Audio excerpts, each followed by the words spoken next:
Notre rôle essentiel en tant que sel de la terre et lumière du monde, c'est effectivement d'être des éclaireurs sur le plan spirituel, de veiller également à élever constamment les besoins de la nation devant le trône de Dieu.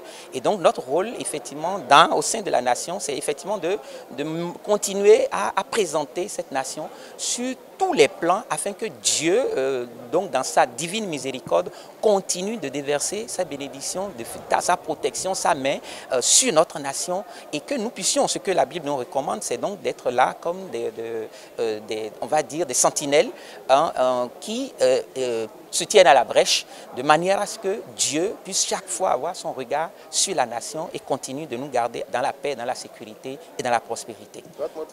Alors nous allons dit que le combat ne fait que commencer. Nous ne prenons rien pour acquis. Nous croyons qu'il y a du travail.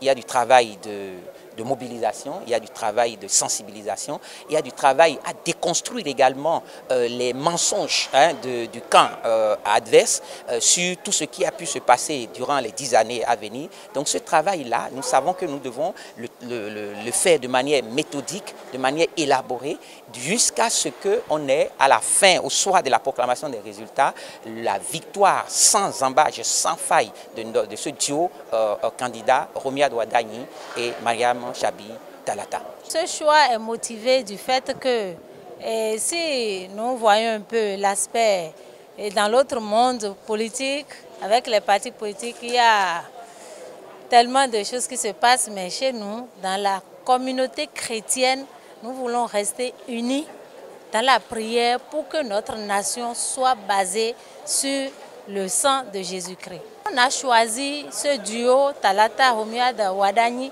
parce que nous voyons que sans l'appui divin, aucune nation ne se bâtisse. Du coup, nous avons choisi apporter par nos prières, surtout par nos prières, que cette nation se base désormais sur Romia Douadagni. La paix n'est pas un vain mot. La paix, c'est un comportement. Et si vous ne priez pas, ce n'est pas évident. Nous avons convié maintenant à cette séance toute la nation béninoise à prier. Il n'y a pas que les chrétiens dans le pays. Tous ceux qui sont des croyants, qu'à chaque niveau, que nous élevons la voix vers le ciel afin que le Dieu, le seul créateur, puisse nous entendre et déverser sa paix et sa joie sur la nation. Si je parlais tantôt de la rosée de l'Hermont, cette rosée amène souvent la fraîcheur et la fraîcheur qui est accompagnée de la paix de Dieu. Et quand nous avons cette paix, la nation se portera mieux. Mais nous sommes convaincus et nous connaissons ce Dieu du Bénin, nous le connaissons. Il aime tellement ce pays et il écoute nos prières. Et cette prière qui est faite aujourd'hui, c'est des prières de foi, c'est des prières de conviction que Dieu nous a entendus et que cette paix, à partir de maintenant, gagne le Bénin et que les élections se porteront mieux dans la paix, dans la quiétude. Merci, honorable. C'est à moi de vous remercier.